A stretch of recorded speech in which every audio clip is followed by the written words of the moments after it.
ही आहे आपली खपली गव्हाची कुरडई. तळून दाखवते.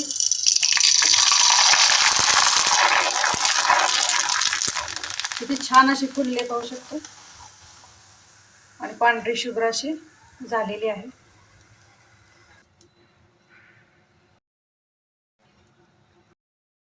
पांढरी शुभ्र अशी दिसते.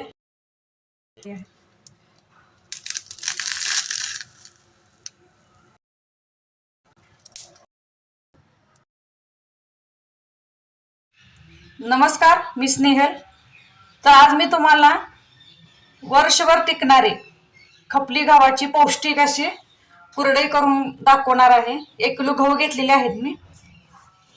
पाहू शकता स्वच्छ निवडून घेतलेले आहेत.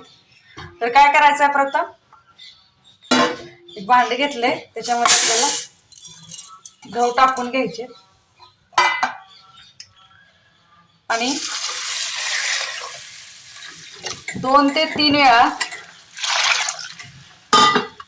छान असं चोळून आपल्याला हे गहू धुवून घ्यायचे. 3 वेळा पाण्याने मी स्वच्छ गहू धुवून घेतलेला आहे. याला काही काही जोड गहूही म्हणतात. खूप छान होतात त्याच्या कुरड्या.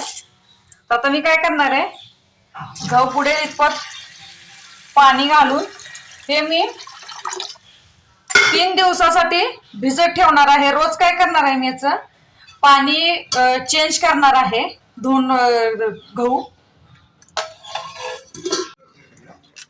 हे पाहू शकता आपले खपली गहू 3 दिवस झाले छान असे भिजलेले आहेत. आता आपण याचा चीक काढून घेऊया. तर काय करायचं आहे, याच्यामध्ये थोडस स्मॅश करून घ्या.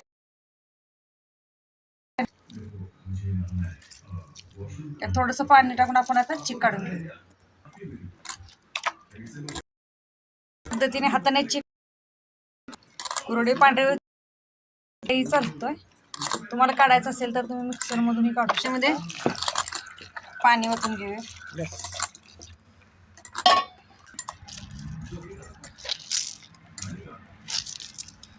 अशा पद्धतीने आपल्याला तळून घ्यायचे गहू.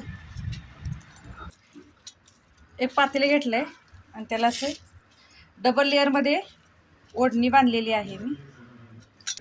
काय करायचं आहे, ओढणीला थोडंसं बारीक मीठ लावून घ्यायचं आहे, म्हणजे आपले चिकटणार नाही चिकटेला. आणि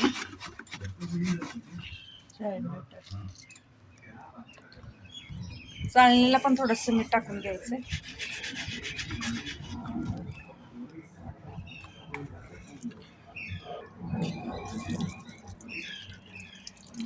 अशा पद्धतीने ओतून घ्यायचं आणि हाताने आपल्याला हे थोडंसं, म्हणजे चीक आपल्याला जास्त 2 ते 3 वेळा गाळावं लागणार नाही, असं 3 लेअर मध्ये ठेवल्यामुळे.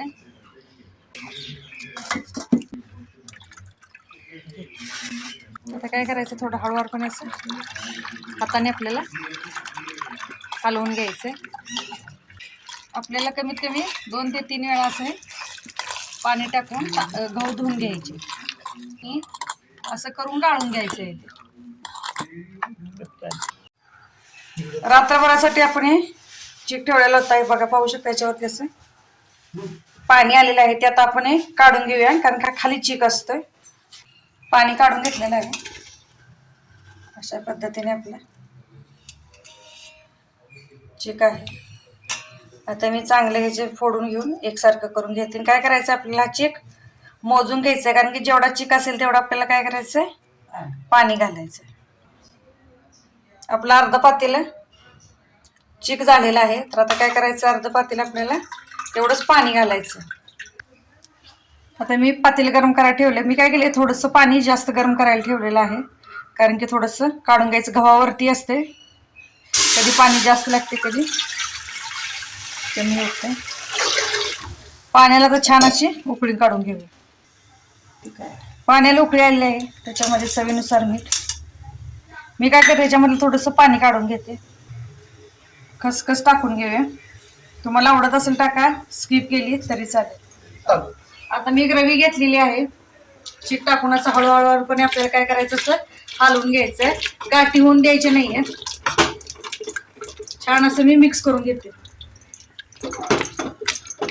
अशा पद्धतीने आपल्याला चांगले मिक्स करून घ्यायचं आहे आणि आपल्याला हे कमीत कमी 10 ते 12 मिनिटासाठी आपल्याला काय करायचं आहे, शिजवून घ्यायचं. अशा पद्धतीने आपलं मिक्स झालेलं आहे. आता हे काय करायचं आपल्याला 8 ते 10 मिनिटासाठी झाकून घ्यायचं आणि 1-2-3 मिनिटं झाली की थोडंसं हलवून घ्यायचं. 8 ते 10 मिनिटं झालेले आहेत. पाहू शकता आपला चिक चकचकीत काचीसारखा असा दिसत आहे, म्हणजे आपला पीठ शिजलेलं आहे छान असं. चला आपण आता कुरडे घालून घेऊया. अशा पद्धतीने आपल्याला असं आजच्यामध्ये भरून घ्यायचंय. पाहू शकता किती पांढरी शुभ्र अशी आपली कुरडई झालेली आहे. अशा पद्धतीने मी सर्व कुरड्या करून घेते आणि हे 2 ते 3 दिवस खडखडीत असं उन्हामध्ये वाळवून घेते.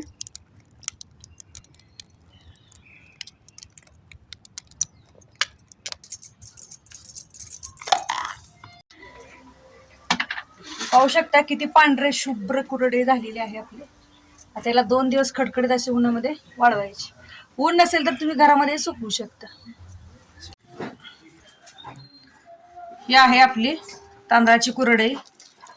पाहू शकता किती पांढरी शुभ्र अशी झालेली आहे. 2 दिवस अशी मी खडखडीत वाळवलेली आहे. अशा छान छान रेसिपी पाहण्यासाठी स्नेल काळभोस किचनला लाईक करा, कमेंट्स करा आणि जाता जाता सबस्क्राईब करा. थँक्यू.